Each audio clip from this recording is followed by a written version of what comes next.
Control Demolition Incorporated is one of the world's leading demolition companies.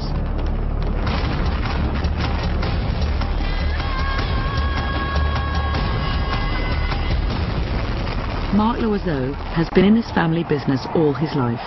He knows what it takes to bring a building down.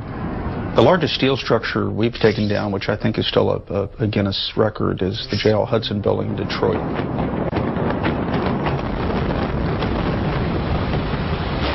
It took months to design it. It took months to prepare the structure for the placement of the explosive charges. Months. It's noisy. There's just no way to get around it. You go in, you knock out usually all the walls on the floors where you place explosives. Gut them. Then there's the placing of all the hundreds of explosive charges, plus literally miles of initiating cable and miles more detonating cord. Is it actually possible to have done a controlled demolition of a building like Building 7 and it to be occupied and no one to have seen anything? In a screenplay, in a movie, something with Bruce Willis in it, maybe. In reality, no. But the architect Richard Gage has an answer for that. It's possible, although this is mere speculation, that the explosives could have been planted prior to each floor being remodeled, or during such remodeling, or even during the initial erection of the building. So when would that be? And what sort of dates would you get into for that? The building was built in the 80s. Really?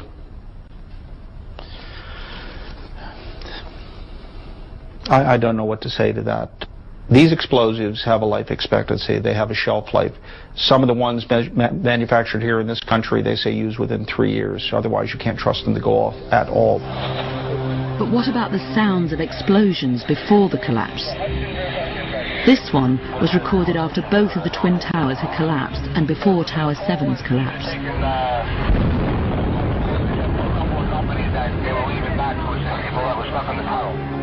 What's an explosion sound like? Most people don't know because most people have never heard one.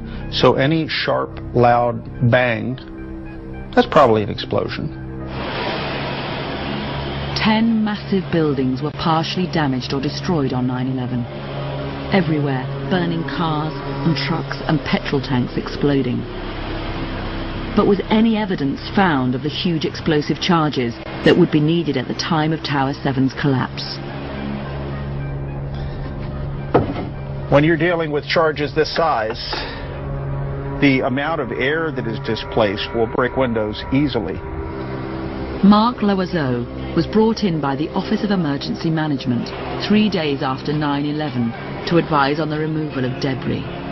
There were a lot of broken windows there, mainly from impact of debris, but I didn't see windows broken on the backs of buildings, only where debris falling from the towers struck it. But come around the backside, no. Windows weren't broken there. They were shielded from debris falling. If explosives of the magnitude necessary to cut the columns in a big building were detonated, the windows all the way around would have been shattered. No way around it.